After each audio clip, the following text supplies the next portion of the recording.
السلام علیکم ورحمۃ اللہ وبرکاتہ۔ بسم اللہ الرحمن الرحیم۔ رب اشرح لی صدری ویسر لی امری واحلل عقدۃ من لسانی یفقہوا قولی۔ رب زدنی علما، رب یسر ولا تعسر وتمم بالخیر وبک نستعین، آمین یا رب العالمین۔ درود پاک پڑھتے ہیں۔ اللہم صلی علی سیدنا محمد وعلی آلہ واصحابہ وبارک وسلم۔ سورۃ الاعراف آیت 29 سے ابتدا کریں گے۔ اعوذ باللہ من الشیطان الرجیم، بسم اللہ الرحمن الرحیم۔ قل، آپ فرمائیے، امر کا صیغہ ہے امارا، حکم دیا گیا ہے، حکم دیا ہے۔ جیسے میں آپ کو ماضی کی گردان پڑھا رہی تھی تو اس میں فاتحہ تھا، ٹھیک ہے۔ امر تو ویسے بھی آپ جانتے ہیں اردو میں کس کو کہا جاتا ہے، فعل امر ایٹسٹرا۔ امارا حکم دیا ہے، ربی میرے رب کریم نے، کس چیز کا؟ بالقسط، عدل و انصاف کا۔ قسط کے بہت سارا معنی ہے، حصہ، عدل و انصاف اور درمیانی چیز، جیسے ظلم اور یہ چیزوں کے درمیانی جو چیز ہوتی ہے، یعنی جس میں افراط اور تفریط یعنی کمی اور زیادتی نہ ہو۔ اور اس آیت میں قسط سے مراد عدل و انصاف، اور عدل و انصاف کے معنی میں ہے یہ لفظ بہت ساری چیزوں کو اس میں شامل ہو جاتی ہے نا، جیسے عقائد میں آپ دیکھیں عدل و انصاف کرنا، عبادات میں عدل کرنا، معاملات میں عدل کرنا، بادشاہ کا عدل کرنا، فقیر کا انصاف کرنا، اپنی اولاد، رشتہ داروں اور اپنے نفس کے معاملے میں عدل کرنا وغیرہ، یہ سب اس میں شامل ہیں۔ قل امر ربی بالقسط، آپ فرمائیے میرے رب کریم نے عدل و انصاف کا حکم دیا ہے۔ وَأَقِیمُوا، اور قائم کرو اور سیدھا کرو یا سیدھے کرو، وجوہکم، اپنے چہروں کو۔ وجہ آپ جانتے ہیں، وجوہکم، اپنے چہروں کو یعنی قبلے کی طرف کرو، عند، نزدیک، یا بوقت، کل مسجد، ہر مسجد۔ وَأَقِیمُوا وُجُوهَكُمْ عِنْدَ كُلِّ مسجد، اور اپنے چہرے قبلہ کی طرف ہر نماز کے وقت سیدھے کرو یا رخ کرو، ہر نماز کے وقت سیدھا رخ کیا کرو۔ وَادْعُوهُ، اور اسی کو پکارو۔ ہو کی ضمیر کس کی طرف راجع ہو رہی ہے؟ کس کا ذکر ہو رہا تھا؟ اللہ کا۔ اللہ کا حکم تھا نا کہ اپنے چہرے سیدھے کرو ایٹسٹرا، انصاف کرو۔ وَادْعُوهُ، اور اسی کی عبادت کرو، مخلصین، خالص ہو کر، اور عبادت کرو اس کی اس حال میں کہ تم اس کے لیے عبادت کو خالص کرنے والے ہو۔ کما، جیسا کہ، جس طرح، بدأ، اس نے ابتدا کی، اس نے شروع کیا، اس نے بنایا یا ابتدا میں پیدا کیا، کم، تم سب کو، تمہیں، تعودون، پھر پیدا کیے جاؤ گے۔ شروع میں تا آئے تو یہ مضارع کیا ہے نا، تم پھر آؤ گے، پیدا کیے جاؤ گے، تم لوٹو گے، کما بدأکم تعودون، جس طرح اس نے پہلے پیدا کیا تھا تمہیں ویسے ہی تم لوٹو گے۔ فریقاً، اور ایک فریق، ایک گروہ کو، ہدایت دی، و فریقاً، اور ایک فریق کو اور ایک گروہ کو، حق، ثابت ہوئی، علیہم، ان پر کیا چیز؟ ضلالہ، ضلالت، گمراہی۔ فریقاً ہدا و فریقاً حق علیہم الضلالہ، ایک گروہ کو اللہ نے ہدایت دے دی اور ایک گروہ ہے کہ ان پر گمراہی مقرر ہو گئی ہے۔ انہم، تحقیق انہوں نے، اتخذوا، بنا لیا ہے، شیاطین، شیطان کی جمع شیاطین، شیطان شطن سے ہے، اللہ کی رحمت سے دور، دھتکارا ہوا، مردود، اور اپنی حرکتوں کی وجہ سے وہ شیطان کہلایا۔ اولیاء ولی کی جمع دوست، مددگار، بہت ساری اس کے معنی ہیں۔ من دون اللہ، اللہ تعالی کو چھوڑ کے۔ انہم اتخذوا الشیاطین اولیاء من دون اللہ، انہوں نے شیطانوں کو اپنا دوست بنا لیا ہے اللہ تعالیٰ کو چھوڑ کر، یعنی اللہ تعالیٰ کو چھوڑ کر انہوں نے شیطانوں کو اپنا دوست بنا لیا ہے۔ وَيَحْسَبُونَ، اور وہ یہ خیال کرتے ہیں، گمان کرتے ہیں، سمجھتے ہیں، انہم کہ وہ مہتدون ہدایت یافتہ ہیں۔ وَيَحْسَبُونَ أَنَّهُمْ مُهْتَدُونَ، اور وہ خیال کرتے ہیں کہ وہ ہدایت یافتہ ہیں۔ یا بنی آدم، اے اولاد آدم، اے اولاد آدم علیہ السلام کی، خذو پہن لیا کرو، خذو پکڑ لیا کرو، اختیار کیا کرو، زینتا، زینہ کہتے ہیں، زینت اردو کا لفظ ہے، آرائش، سنگھار، جیسے ہوتا ہے نا زینت، اپنی آراستہ کرنے کے لیے گہنے وغیرہ پہن لینا ایٹسٹرا۔ زینتکم، اپنی آرائش، اپنا سنگھار، عند کل مسجد، مسجد یہاں مراد نماز ہے، مسجد کے اندر، جیسے عورتیں ہیں وہ گھر میں بھی پڑھ سکتی ہیں، مرد ہیں وہ مساجد میں جاتے ہیں، تو یہاں مراد ہر نماز ہے، ہر نماز کے وقت۔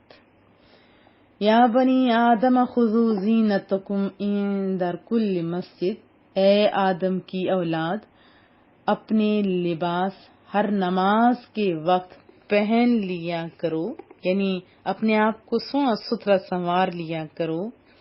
وکلو، اور کھاؤ، اور پھر وشربو، اور پیو، ولا تسرفو، لیکن کیا حکم ہے، اور فضول خرچی نہ کرو۔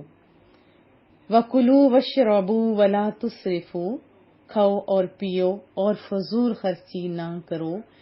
انہو، بے شک وہ، یعنی کون، کس کی بات ہو رہی تھی، رب کریم کی نا، بے شک وہ یعنی اللہ تعالی، لا یحب، ہا بابا روٹ ورڈ ہے، محبت، حب جو ہوتا ہے محبت کرنا، حبیب، یہ ساری چیزیں اسی سے ہیں۔ لا یحب، نہیں پسند کرتا، کن کو، مسرفین، اسراف کرنے والوں کو، فضول خرچی کرنے والوں کو۔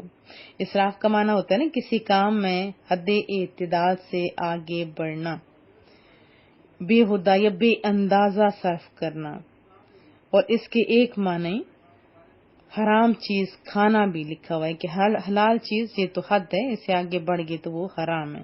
بہرحال یہاں اعتدال مراد ہے، حد سے زیادہ نہ ہو۔ انہو لا یحب المسرفین، بے شک اللہ تعالی فضول خرچی کرنے والوں کو پسند نہیں کرتا۔ چند الفاظ کی تحقیق بھی میں آپ کو بتا دوں جو کہ جسٹس کرم علی شاہ صاحب نے کی ہے۔ قسط، وہ فرماتے ہیں کہ اعتقاد اور عمل میں ہر طرح کی بہرہ روی اور افراط اور تفریط اور مبالغہ آمیزی سے دامن بچا کر درمیانہ روی اختیار کرنا۔ اور اقیموں کا وہ لکھتے ہیں کہ کسی چیز کو کما حق ہو، یعنی اسی طرح اس کی تمام شرائط کو پورا کرتے ہوئے ادا کرنا۔ اور پھر اس کے بعد جو وجہ کا لفظ ہے اس کا وہ کہتے ہیں کہ دلی توجہ اور نیت صحیحہ۔ پھر مسجد کا، مسجد کیونکہ ظرف زمان بھی ہے اور ظرف مقام بھی، یعنی سجدہ کرنے کا وقت یا سجدہ کرنے کی جگہ۔ ادعو، عبدو کے معنی میں عبادت کرو، کیونکہ اس ٹائم کے جو لوگ تھے، آپ ذرا وہ زمانہ سامنے رکھیں، رسول اللہ صلی اللہ علیہ وسلم کا دور اقدس، وہ کفار کیا کرتے تھے۔ اب مسلمانوں کو کہا جا رہا ہے کہ ان جیسی روش نہیں، بلکہ آپ کیا کرو، میانہ روی اختیار کرو، افراط و تفریط سے دور رہو، اور نماز کے وقت خشوع اور خضوع کے ساتھ دل کی ساری توجہ یاد الہی میں مرکوز کر دیں، اور اس کی عبادت میں کسی اور کو کسی طرح شریک نہ کریں، جس طرح کفار کرتے تھے ایسے نہیں کریں۔ اور پھر ہے مخلصین اللہ الدین، خالص اس کے بندے ہو کر، یعنی اللہ تعالیٰ کی عبادت میں اخلاص کا معنی یہ ہے کہ اللہ کی عبادت صرف اس کی رضا حاصل کرنے یا اس کے حکم کی بجا آوری کی نیت سے کی جائے۔ اس میں کسی کو دکھانا بھی مقصود نہیں ہونا چاہیے، یا سنانے کی نیت بھی نہ ہو، اور نہ اس میں کسی اور کو شریک کیا جائے، یعنی کسی صورت میں کسی اور کا خیال نہیں، بس اللہ، ٹھیک ہے، اور اللہ کے لیے ہی عبادت کی جائے۔ اور اس کے اندر جیسے نماز پڑھتے ہوئے تشہد کے اندر درود پاک پڑھتے رسول اللہ کی طرف دھیان جا سکتا ہے، وہاں جانے سے نماز میں کوئی حرج نہیں ہوتا، یہ بھی ذہن میں رکھیں۔ لیکن عبادت کس کی ہے؟ محض اللہ کی۔ امام راغب فرماتے ہیں کہ اخلاص کی حقیقت یہ ہے کہ بندہ اللہ تعالیٰ کی عبادت اور اس کی رضا جوئی کے علاوہ ہر ایک کی عبادت اور اس کی رضا جوئی سے بری ہو جائے۔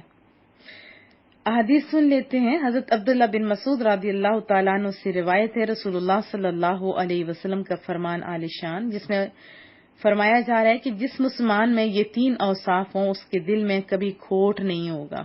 کتنا میٹھا بول ہے محبوب کریم کا۔ نمبر 1، اس کا عمل خالص اللہ تعالیٰ کے لیے ہو۔ نمبر 2، وہ ائمہ مسلمین کے لیے خیر خواہی کرے۔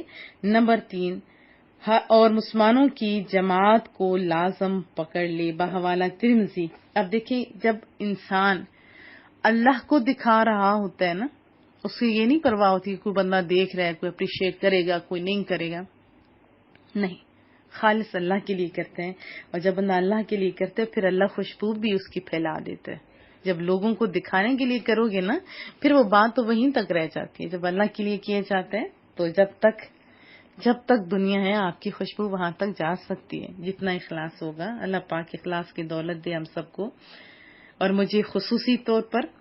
حضرت سعد رضی اللہ تعالیٰ عنہ سے روایت ہے، سرکار مدینہ قرار قلب و سینہ صلی اللہ علیہ وسلم کا فرمان ہے، اللہ تعالیٰ اس امت کے کمزور لوگوں کی دعاؤں، ان کی نمازوں اور ان کے اخلاص کی وجہ سے اس امت کی مدد فرماتا ہے۔ نسائی۔ حضرت معاذ بن جبل رضی اللہ تعالی عنہ کو جب رسول اللہ صلی اللہ علیہ وسلم نے یمن کی طرف بھیجا تو انہوں نے عرض کی کہ محبوبہ مجھے کچھ وصیت کیجیے۔ رسول اللہ نے فرمایا، اپنے دین میں اخلاص رکھو، تمہارا تھوڑا عمل بھی کافی ہوگا، یعنی لمبا پڑھنے سے تھوڑا اگر اخلاص کے ساتھ پڑھو گے تو یہ بھی کافی ہوگا۔ ہمارے بہت سارے جو لوگ ہیں وہ ایسے جلدی ایسے سبحان اللہ پڑھتے ہیں، سبحان اللہ سبحان اللہ، وہ بھی اتنا زور سے پڑھ رہے تو سبحان اللہ سبحان اللہ سبحان اللہ سبحان اللہ، یہ کیا طریقہ ہے؟ یہ غیر مناسب ہے۔ اخلاص کے ساتھ تھوڑا بھی آپ پڑھو گے نا تو اللہ کو بہت زیادہ پسند ہے۔ جب رسول اللہ نے فرما دیا پھر پیچھے بات کیا بچتی ہے؟ حضرت ابو ہریرہ رضی اللہ تعالیٰ عنہ سے روایت ہے، رسول اللہ کا فرمان، اللہ تعالیٰ ارشاد فرماتا ہے کہ میں شریک سے بے نیاز ہوں۔ جس شخص نے کسی عمل میں میرے ساتھ میرے غیر کو شریک کیا، میں اسے اور اس کے شرک کو چھوڑ دیتا ہوں۔ بحوالہ مسلم۔ بہت ہی دل کو ہلا دینے والی حدیث طیبہ سنیے۔ حضرت انس بن مالک فرماتے ہیں، رسول اللہ کا فرمان، قیامت کے دن مہر لگے ہوئے نامہ اعمال لائے جائیں گے تو رب کریم فرمائے گا، اس اعمال نامے کو قبول کر لو اور اس اعمال نامے کو چھوڑ دو۔ فرشتے عرض کریں گے، تیری عزت کی قسم، ہم نے وہی لکھا ہے جو اس نے عمل کیا۔ رب فرمائے گا، تم نے سچ کہا، یعنی فرشتوں تم تو سچ کہہ رہے ہو، مگر اس کا عمل میری ذات کے لیے نہیں تھا۔ آج میں صرف اسی عمل کو قبول کروں گا جو میری ذات کے لیے کیا ہوا ہوگا۔ معجم الاوسط میں یہ ہے۔ مزید جو وضاحت ہے اس کی، وہ حضرت ابو ہریرہ راوی ہیں، رسول اللہ کا فرمان، آپ کا قیامت کا جو دن ہے، امیجن کیجئے کہ کتنی گرمی، کتنا رش، اس دن کن لوگوں کو کیسی سزا مل رہی ہے، ہم وہ پہلے سنتے ہیں۔ قیامت کے دن سب سے پہلے کس کو لایا جائے گا؟ جو اپنی جان دے گا. ایک شہید کا فیصلہ ہوگا. جب اسے لایا جائے گا تو اللہ تعالیٰ اسے اپنی نعمتیں یاد دلائے گا. وہ ان نعمتوں کا اقرار کرے گا. پھر رب فرمائے گا تو نے ان نعمتوں کے بدلے میں کیا عمل کیا؟ وہ عرض کرے گا مولا کریمہ میں نے تیری راہ میں جہاد کیا جہاں تک کہ میں اپنی جان بھی دینے کے لیے تیار ہو گیا، یعنی یہاں تک کہ شہید ہو گیا. رب فرمائے گا تو جھوٹا ہے، تو نے جہاد اس لیے کیا تھا کہ تجھے بہادر کہا جائے. وہ کہے گا پھر رب فرمائے گا کہ تمہاری یہ نیت تھی کہ تجھے بہادر کہا جائے، وہ تو تجھے کہہ لیا گیا. پھر اس کے بارے میں جہنم کے جانے کی طرف اشارہ ہوگا کہ ادھر لے جاؤ. تو پھر اس بندے کو جس نے جان دی ہوگی منہ کے بل گھسیٹ کر جہنم میں ڈالا جائے گا. پھر اس شخص کو لایا جائے گا جس نے علم سیکھا، سکھایا اور قرآن کریم جیسی بڑی دولت قرآن پاک پڑھا. وہ آئے گا، اللہ تعالیٰ اس سے بھی اپنی نعمتیں یاد دلائے گا، وہ بھی ان نعمتوں کا اقرار کرے گا. پھر اللہ تعالیٰ اس سے پوچھے گا تو نے ان نعمتوں کے بدلے میں کیا کیا؟ عرض کرے گا کہ میں نے علم سیکھا، سکھایا اور تیرے لیے قرآن کریم پڑھا. رب فرمائے گا تو جھوٹا ہے، تو نے اس لیے علم سکھایا، تو اس لیے علم سیکھا تھا تاکہ تجھے عالم کہا جائے، یعنی تو نے اس لیے سیکھا تجھے عالم کہا جائے، حافظ کہا جائے وغیرہ. اور قرآن پاک اس لیے پڑھا کہ تجھے قاری کہا جائے، اور وہ تو تجھے کہہ لیا گیا. پھر حکم ہوگا اس کو بھی جہنم میں ڈال دو. منہ کے بل گھسیٹ کر جہنم میں ڈال دیا جائے گا. پھر ایک مالدار شخص آئے گا جسے اللہ تعالیٰ نے ہر طرح کا مال عطا فرمایا ہوگا. پھر اس سے وہی سوال نعمتوں کے بارے میں، وہ بھی اقرار کرے گا. پھر اللہ پوچھے گا کہ آپ نے کیا بدلے میں کیا؟ وہ عرض کرے گا میں نے تیری راہ میں جہاں ضرورت پڑی وہاں خرچ کیا. رب فرمائے گا تو جھوٹا ہے، تو نے یہ سخاوت اس لیے کی تھی کہ تجھے سخی کہا جائے، وہ تو لوگوں نے کہہ دیا، میرے لیے کیا ہوتا تو بات اور تھی. اس کو بھی جہنم میں ڈال دو، گھسیٹ کے جہنم میں ڈال دیا جائے گا. تو حوالہ مسلم. آپ اور میں بھی تو ذرا سوچے نا، اللہ نے ہمیں بھی تو بہت کچھ دیا ہے، ہم کیا کریں بدلے میں؟ ہم کیا کریں؟ یہ تو وہ لوگ تھے جنہوں نے سب کچھ اپنا نچھاور کیا اور ان کو اس طرح جہنم میں ڈال دیے گئے جن میں اخلاص نہیں تھا، مراد کے خالص اللہ کے لیے نہیں تھا، ان کا مراد کچھ اور تھی. تو چلو ہم بھی آج سے ابتدا کرتے ہیں اپنے اللہ کے لیے، سب کچھ ہمارا ہمارے رب کے لیے، ہمارے مصطفیٰ کریم کے لیے. ان آیات میں دو گروہوں کا تعلق ہے. ایک وہ گروہ جنہیں اللہ تعالیٰ نے سمجھ عطا کیا اور اس سمجھ کے مطابق صحیح کام لیا، اللہ تعالیٰ کے احکامات پہ عمل کیا، جہاں رب نے چاہا وہاں وہ موجود تھے، جہاں منع کیا وہاں سے رکے ہوئے تھے، اور آزادی کو اور اختیار جو اللہ نے دیا اس کے حکم کا پابند بنا دیا. انہیں راہ ہدایت دکھا دی گئی اور اس پر چلنے کی توفیق بھی رب کریم نے دے دی. لیکن جنہوں نے رب کریم کو چھوڑ کر شریروں اور مفسدوں سے دوستی اور محبت کا رشتہ جوڑ لیا، ان کے مقدر میں پھر کیا لکھتی ہیں؟ گمراہی لکھتی. وہ بد نصیب ہیں اور اسی غلط فہمی مبتلا ہیں کہ جو کچھ وہ کر رہے ہیں وہی ٹھیک ہے، ثواب ہے. اور یہ صرف اس وقت کے باطل پرستوں کا خیال نہیں تھا، آج بھی راہ حق سے بھٹکے ہوئے افراد اور قومیں بڑے شد و مد اور وثوق سے اپنی گمراہی کو عین حق کہتی ہیں. ان پر گمراہی مسلط کرنے کی وجہ بیان فرما دی کہ انہوں نے خود شیطان کی رفاقت اختیار کی، اللہ تعالیٰ اور اس کے محبوب کریم رسول اللہ کا ساتھ چھوڑ دیا، اور پھر اپنے دماغ کے مطابق تعویلیں اور پتہ نہیں کیا کچھ کرنے لگ گئے. دیکھیں کہ ہم لوگ کفار اور مشرکین کا پڑھتے ہیں کہ ان کا تقوی کا جو ان کا خیال تھا، ان کا کمال تقوی کیا تھا؟ طواف بھی کرتے تھے تو برہنہ ہو کے، حج کے دنوں میں گھی اور گوشت کا استعمال بھی چھوڑ دیتے تھے. جب انہوں نے دیکھا کہ مسلمان تو صاف سفید احرام کی چادریں وہ بھی بغیر سلی ہوئی زیب تن کر کے مصروف ہو جاتے ہیں طواف میں، گھی گوشت وغیرہ وہ بھی ٹھیک ٹھاک کھا رہے ہوتے ہیں. تو یہ طریقہ انہیں اپنے زہد و تقوی کے معیار سے بہت فروتر معلوم ہوا.